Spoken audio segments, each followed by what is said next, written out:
effectivement, les mesures de prévention, et c'est tant mieux, elles ont un taux de réussite élevé.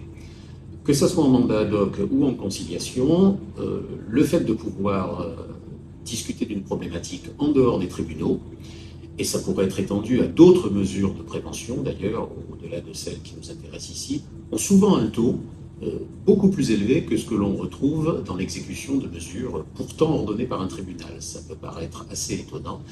Et finalement, c'est la raison pour laquelle les pouvoirs publics essayent de favoriser ces mesures amiables dans leur sens large, parce qu'elles permettent d'obtenir des résultats que l'on n'obtient finalement pas après une décision de justice, parce que certes, si elle est exécutée, elle ne permettra pas de finaliser un litige dans son entier.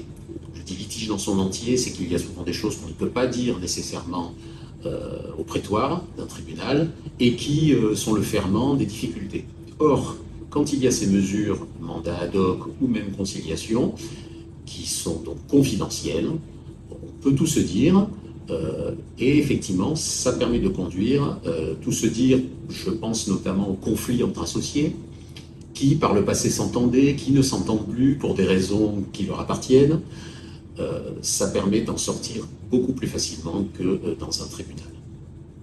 Donc effectivement, je pense que c'est un des aspects essentiels, au-delà effectivement de la confidentialité, qui dans le monde des affaires est manifestement un aspect fondamental. J'ajouterais que les mesures de prévention réussissent beaucoup mieux que les procédures collectives, parce qu'en général, les procédures collectives n'ont pas été préparées. Très souvent, ce sont des liquidations judiciaires sèches, des redressements judiciaires qui n'ont pas été préparés suffisamment tôt, mais très souvent on arrive trop tard, l'endettement est beaucoup trop important.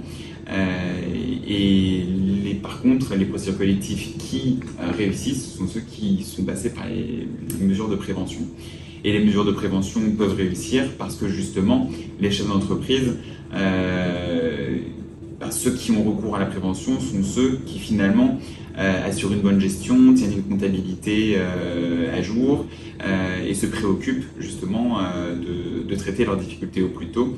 Et donc ça rassure aussi, il faut prendre conscience de ça, ça rassure aussi les interlocuteurs économiques, beaucoup plus favorables à donner,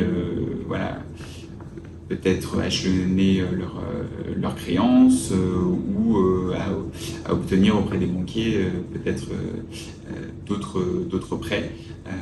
Et par exemple, la mesure de conciliation, l'intérêt pour les créanciers d'accepter et de participer à ces mesures-là, c'est d'obtenir parfois des privilèges ensuite dans les procédures collectives. Donc il y a aussi des intérêts pour les créanciers de participer à ces mesures de prévention. Et donc j'incite aussi les chefs d'entreprise qui sont créanciers d'autres entreprises à participer à ces mesures de prévention pour aider aussi leurs interlocuteurs économiques pour qu'ils se créent une chaîne vertueuse.